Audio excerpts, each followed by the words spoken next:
Kekasih-kekasih Tuhan, saya bacakan bagi kita sekalian bagian firman Tuhan surat Ibrani pasal 1 ayat 1 sampai 4. Judul perikopnya, Allah berfirman dengan perantaraan anaknya. Setelah pada zaman dahulu Allah berulang kali dan dalam pelbagai cara berbicara kepada nenek moyang kita dengan perantaraan nabi-nabi, maka pada zaman akhir ini Ia telah berbicara kepada kita dengan perantaraan anaknya, yang telah Ia tetapkan sebagai yang berhak menerima segala yang ada. Oleh Dia, Allah telah menjadikan alam semesta. Ia adalah cahaya kemuliaan Allah dan gambar wujud Allah, dan menopang segala yang ada dengan firman-Nya yang penuh kekuasaan. Dan setelah Ia selesai mengadakan penyucian dosa, Ia duduk di sebelah kanan yang maha besar, di tempat yang tinggi, jauh lebih tinggi daripada malaikat-malaikat, sama seperti nama yang dikaruniakan kepadanya jauh lebih indah dari nama mereka. Kekasih-kekasih Tuhan, demikian sabda Tuhan. Berbahagialah saya dan saudara yang selalu rindu untuk memelihara sabda Tuhan, membaca firman Tuhan, mendengar firman Tuhan, merenungkan firman Tuhan, dan melakukan firman Tuhan dalam hidup kita. Shalom. Saudara-saudaraku yang Tuhan berkati, bangsa Israel percaya bahwa Tuhan mereka adalah satu-satunya Tuhan, dan Tuhan itu hidup, dan tidak saja hidup tetapi Ia berbicara. Ini salah satu yang membedakan dengan Allah-Allah lain yang dipercayai yang ada di sekitar bangsa Israel. Bangsa Israel percaya kepada hanya satu Allah, Allah Yahweh, Allah yang Maha Esa, dan Allah yang mereka percaya ini Allah yang hidup, dan Allah yang hidup ini Allah yang terus berbicara. Dan Allah yang terus berbicara dalam pelbagai cara berulang-ulang. Mari kita perhatikan ayat 1 tadi. Setelah pada zaman dahulu Allah berulang kali dan dalam berbagai cara berbicara kepada nenek moyang kita dan perantaraan nabi-nabi. Allah yang berulang kali berbicara. Allah berbicara tidak hanya satu kali. Dipercaya bahwa nenek moyang bangsa Israel yang sering disebutkan yaitu Abraham, Ishak, dan Yakub. Ini sering disebut. Dan kepada mereka Allah telah menyampaikan apa yang menjadi janjinya, apa yang menjadi kehendaknya, apa yang menjadi isi hatinya yang Dia mau curahkan dalam bentuk berkat bagi bangsa Israel. Dan Allah yang berbicara ini, Allah juga yang berbicara lewat para nabi untuk menyampaikan apa yang menjadi kehendaknya bagi umatnya, umat Israel terlebih khususnya. Dan itu berulang kali Allah sampaikan. Berulang kali kepada orang-orang yang berbeda. Karena mereka hidup di zaman-zaman yang berbeda. Dan kemudian Allah berbicara dengan pelbagai cara. Ada yang Allah bicara secara langsung. Seperti kepada Musa. Saat ia ada di sebuah padang. Dan di sana dia melihat ada semak belukar yang terbakar. Ia mendekat di sana dan Allah berbicara kepada dia. Allah meminta supaya Musa memimpin bangsa Israel keluar dari Mesir. Allah berbicara kepada para nabi. Lewat Musa juga Allah berbicara. Lewat tulisan di luar loh batu tentang hukum Tuhan. Jadi Allah berbicara juga lewat tulisan. Termasuk tulisan di dinding. Allah berbicara juga dalam berbagai cara. Lewat mimpi Allah berbicara. Ada begitu banyak atau pelbagai cara yang Allah pakai untuk berbicara. Tetapi di sini lebih fokus kepada nabi-nabi. Siapakah nabi-nabi itu? Kita tahu bersama bahwa kalau dalam Alkitab khususnya yang kita tahu bersama yang ada dalam kitab-kitab memakai nama nabi-nabi. Ada nabi Yesaya, ada nabi Yeremia, ada nabi Amos, Obadiah, Yunus, Mika, Nahum, sampai Meleaki. Ada begitu banyak nabi dan Allah memakai mereka. Sebagai apa? Nabi itu jabatan juru bicara Allah. Mereka tidak menyampaikan kehendak mereka.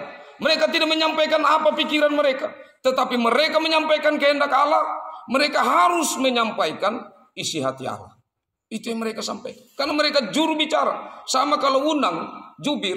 Tidak mungkin waktu kita omong dengan dia, waktu dua keluarga besar bertemu dalam adat, dia pikir ke sampai lain di sana. Dia jebak sampai tidak mungkin. Ya kan? Yang dia harus sampaikan, apa yang menjadi kesempatan keluarga di sini, dia sampaikan kepada keluarga di sebelah atau kepada kawan jubirnya di sebelah. Juru bicara Allah menyampaikan apa yang Allah pikirkan, apa yang Allah kehendaki. Itulah yang mereka harus sampaikan. Karena itu, meskipun itu keras, meskipun itu sangat-sangat membuat bangsa terpukul saat mendengarnya, mereka harus membuka diri untuk mendengarnya. Tetapi bangsa Israel adalah bangsa yang sampai sekarang juga, beberapa dari mereka itu bangsa atau orang-orang yang keras hati. Seperti kalau tulisannya beberapa para sending yang kerja dulu di Sumba. Mereka bilang orang Sumba ini kepala seperti batu yang keras. Sulit sekali untuk firman Tuhan masuk. Hati mereka sangat keras. Sulit sekali dilembutkan untuk menerima firman Tuhan. Tapi puji Tuhan, kalau mereka terus keras, kalau mereka tidak melembutkan hati, saya dan saudara tidak akan ada banyak seperti ini. Gereja Kristen Sumba tidak mungkin sekarang berjumlah yang besar. Itu juga tentu karena Tuhan yang mendesak. Karya Roh Kudus Tuhan. Roh Kudus akan pakai berbagai macam cara untuk membuat firman Tuhan terus tertabur. Ini firman Tuhan. Itulah cara Allah berbicara dalam dunia. Tapi kekasih-kekasih Tuhan, kita lihat ayat 2. Maka pada zaman akhir ini ia telah berbicara kepada kita dan perantaraan anaknya, yang telah ia tetapkan sebagai yang berhak menerima segala yang ada. Oleh dia Allah telah menjadikan alam semesta. Pada zaman di mana awal-awal Masehi, maka Allah tidak pakai lagi juru bicara. Tetapi Allah sendiri yang datang berbicara kepada manusia. Kalau kalimat perantara di sini kepada Yesus Kristus, itu karena Yesus Kristus mengambil tubuh manusia. Jadi firman yang ada bersama-sama dengan Allah, firman yang dengan Allah telah menciptakan segala sesuatu menjadi ada, dia sendiri turun ke dalam dunia dan berbicara langsung kepada manusia. Kebenaran yang ada dari atas turun ke bumi dan langsung kebenaran itu berbicara. Terang yang datang dari atas menyinari bumi, tapi bumi yang sudah terlanjur menikmati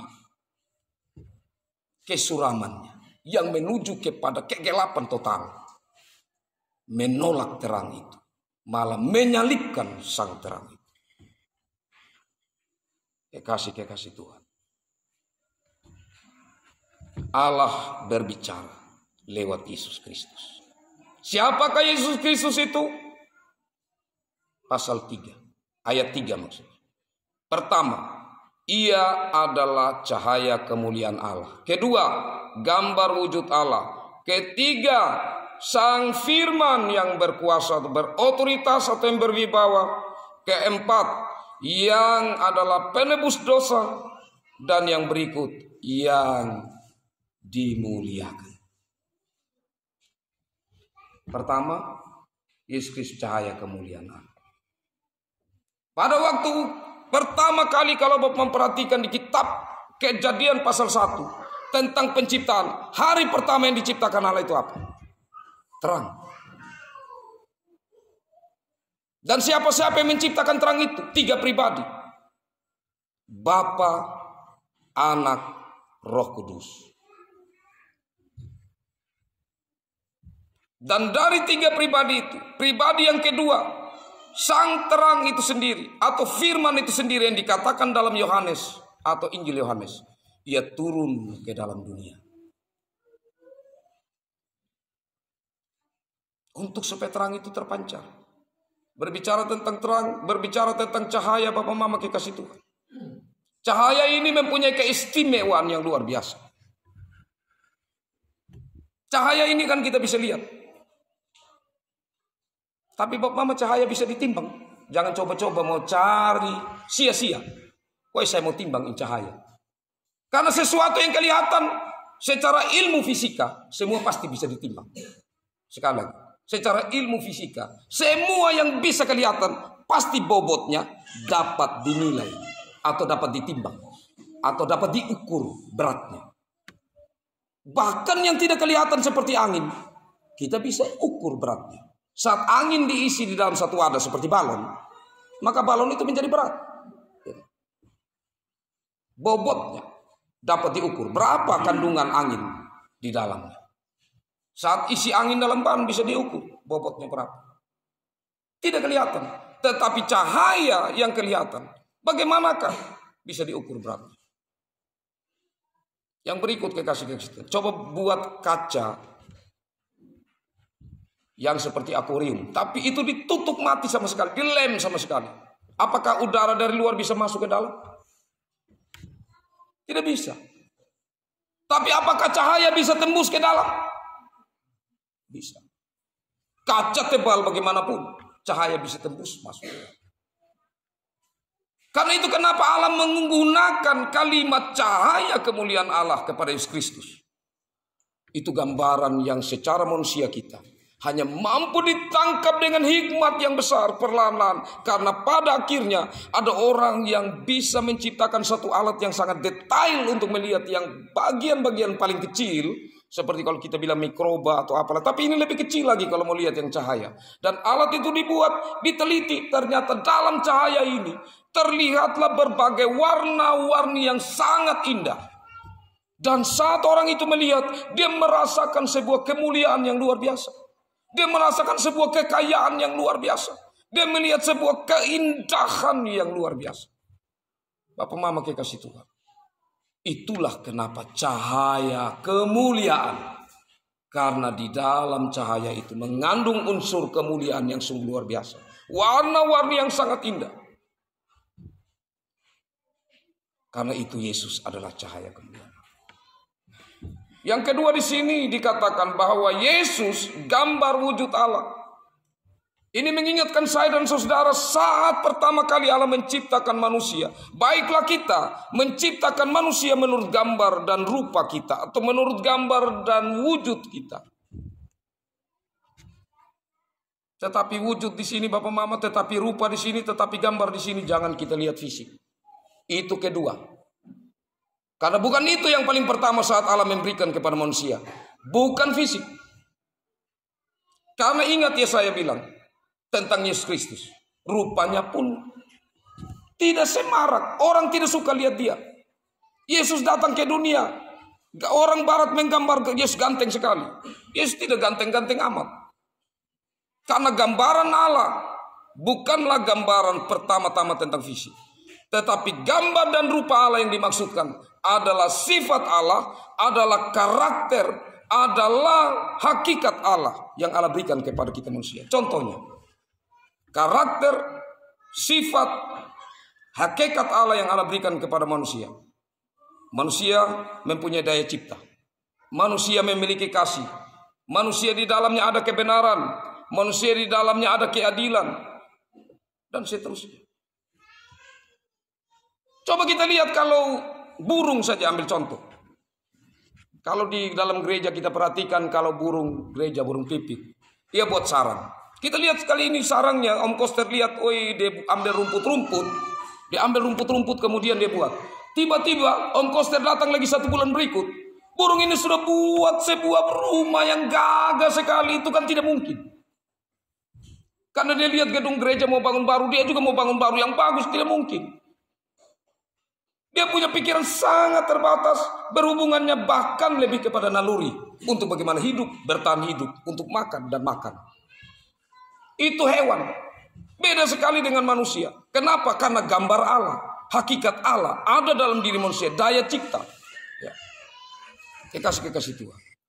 Bahkan kita melihat dengan daya cipta manusia yang sekarang. Sangat bertambah-tambah luar biasa. Bapak mama mulai buka ini aplikasi-aplikasi. Sudah luar biasa, cepat sekali. Tuhan memberikan kemampuan kepada manusia secara naluri. Tidak saja secara naluri, tetapi secara intelektual. Sungguh luar biasa, tingginya. Hanya masih menjadi pertanyaan secara rohaninya, spiritual. Nah, kekasih Tuhan. Lewat Yesus Kristus kita dapat melihat gambar kita yang sebenarnya. Kenapa? Karena gambar yang Allah berikan kepada Adam dan kemudian Hawa sudah tercemari oleh dosa. Sehingga Rasul Paulus bilang, saat yang baik itu saya mau buat, tapi yang jahat juga itu keluar. Saat saya mau melakukan ini yang baik, tapi yang jahat juga itu sungguh luar biasa. Bahkan Bapak Mama kekasih Tuhan, banyak hal yang baik memang dibuat dalam dunia ini.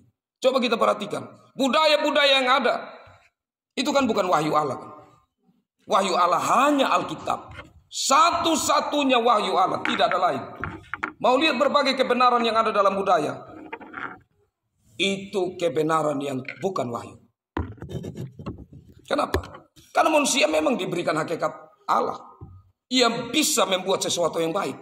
Tetapi dalam sesuatu yang baik itu ada dua hal yang perlu dipertanyakan. Apa satu? Yang satu yang dipertanyakan, apakah di sana motivasinya itu benar-benar murni saat dibuat itu? Ataukah di situ ada prestise? Apalagi kalau pelaku-pelakunya mulai melencengkan sedikit. Sehingga terkadang, kenapa ini budaya baik sekali, tetapi saat itu budaya diterapkan, banyak justru yang sakit hati. Banyak dua keluarga yang berpisah, banyak yang bentrok. Itu kenapa? Karena bukan wahyu. Kalau begitu, segala sesuatu harus dilihat bercermin dari firman Allah. Nah, kekasih Tuhan, Yesus adalah gambar wujud Allah. Dalam Yesus Kristus saya melihat diri saya. Oh, diri saya kotor. Oh, diri saya tidak ada apa-apanya. Siapa saya dan saudara? Saya ini pendeta umat. Tapi kalau saya bukan jadi pendeta, Bapak Mama melihat saya di mana? Mungkin terkenal saya. Mungkin saya sekarang sedang ojek di Sumba Timur. Tidak ada apa-apa. Di hadapan Tuhan saya siapa? Bahkan di hadapan sesama. Saya boleh dihukum ada sana contohnya. Saya orang kaya sekali. Tapi saat saya datang di Kangili, siapa saya? Kecuali orang mulai kenal baru. Saat saya orang yang memiliki kemampuan yang besar dalam bidang ini. Tapi saat saya bertemu orang yang lebih lagi dari itu, saya merasa saya siapa? Tapi dalam Yesus Kristus, kita melihat gambar kita. Luar biasa. Sebenarnya kita sangat-sangat bernilai. Dan bagaimana untuk kita melihat bahwa kita sungguh-sungguh bernilai? Setelah ia selesai mengadakan penyucian dosa. Kita gambar Allah yang sudah rusak. Gambar Allah yang sudah dicemari oleh dosa. Tetapi Allah tidak meninggalkan saya dan saudara. Allah tidak meninggalkan manusia ciptaannya. Dia datang ke dunia dan dia mengangkat. Lewat pengorbanan dirinya. Darahnya tercurah supaya apa Bapak Mama kasih Tuhan? Supaya saya dan saudara yang tadi sudah tidak mulia. Tetapi kemudian menjadi makhluk yang mulia. Kalau begitu saya dan saudara menjadi makhluk yang bernilai. Kalau saya dan saudara menjadi makhluk yang bernilai, bolehkah kita? Atau pantaskah saya dan saudara menjadikan diri kita tidak bernilai? Tidak mungkin kan? Saya sudah bernilai, saya berharga. Tapi kemudian saya menyikapi hidup saya dan tidak bernilai. Orang-orang muda yang ada saat ini ingat. Jangan jadikan dirimu tidak bernilai. Engkau adalah orang yang berharga. Karena Tuhan telah membuat saudara-saudara berharga. Jangan buat hidupmu seperti orang yang murahan. Jangan buat hidupmu seperti orang yang tidak mengenal Allah. Jangan buat hidupmu seperti orang yang tidak bernilai sama sekali. Mungkin dulu engkau pernah jatuh. Mungkin dulu pernah engkau disakiti. Tapi renungkan firman Tuhan ini, saudara sungguh bernilai di hadapan Tuhan. Bangkit kembali. Jadikan dirimu sebagai orang yang berharga. Jadikan dirimu sebagai orang yang sungguh-sungguh memuliakan Tuhan. Karena Tuhan telah muliakan saudara. Yang terakhir kekasih Tuhan. Dikatakan dalam firman Tuhan ini. Ia duduk di sebelah yang maha besar, di tempat yang maha tinggi. Kekasih Tuhan, kemarin kita merayakan reformasi kan. Dan ada 5 hal yang menjadi dasar dari reformasi itu. Yang pertama, sola gratia. Hanya karena iman. Mau berbuat baik bagaimanapun juga. Seperti kita punya tetangga. Beramal itu pasti masuk surga. Kita mau beramal yang bagaimanapun juga tidak akan mungkin. Semakin engkau membuat sesuatu yang kau pikir baik, semakin engkau renungkan engkau tidak pantas untuk memiliki surga. Karena hanya pemberian Allah saya dan saudara selamat. Tetapi tidak berarti bahwa karena iman menyelamatkan, maka saya mempergunakan kemerdekaan itu dengan semau saya. Karena Yakobus bilang, iman tanpa perbuatan pada hakikatnya adalah mati. Kalau begitu iman dan perbuatan harus berjalan bersama-sama dengan baik. Dan ukurannya adalah firman Tuhan. Dan iman itu adalah sola fide, hanya karena iman. Dan yang ketiga, sola scriptura, hanya firman Allah satu-satunya. Yang tempat Allah berbicara, mewahyukan apa maksud Allah dari permulaan Allah menciptakan dunia ini sampai pada penghakiman atau akhir zaman. Alkitab ini selesai membicarakan secara sempurna. Karena itu Alkitab ini menjadi landasan, ukuran. Dan selanjutnya yang keempat, solus Christus. Hanya Kristus satu-satunya Raja. Karena itu kalau tanya kepala gereja di Upmada siapa? Bukan pendeta Upmada. Kepala gereja di Kangeli siapa? Bukan pendeta Jenny. Kepala gereja di mana-mana adalah Yesus Kristus. Itulah yang diperjuangkan karena waktu itu sempat ya Paus bilang, atau bukan Paus yang bilang, tetapi umat Katolik Roma menganggap bahwa Paus itu kepala gereja. Meskipun secara hierarki pemerintahannya memang seperti itu. Dan yang terakhir, kekasih-kekasih Tuhan, soli Deo gloria. Itu 5 dasar. Soli Deo gloria, kemuliaan hanya bagi Allah. Kenapa? Karena Allah itu memang mulia. Karena kemuliaan hanya untuk Dia. Saya dan saudara diciptakan untuk Tuhan. Itu tujuan hidup kita. Dan sekaligus satu hubungan yang indah. Kita memuliakan Allah, tetapi Allah juga memuliakan saya dan saudara. Kalau begitu, jadilah pribadi-pribadi yang memuliakan Allah, karena kita akan menikmati Allah memuliakan kita. Tuhan memberkati seluruh jemaat Kangeli ini. Biarlah kemuliaan Allah ada di jemaat ini, dan jemaat ini semakin memuliakan Allah. Tuhan memberkati firman-Nya dan memberkati kita semua. Amin.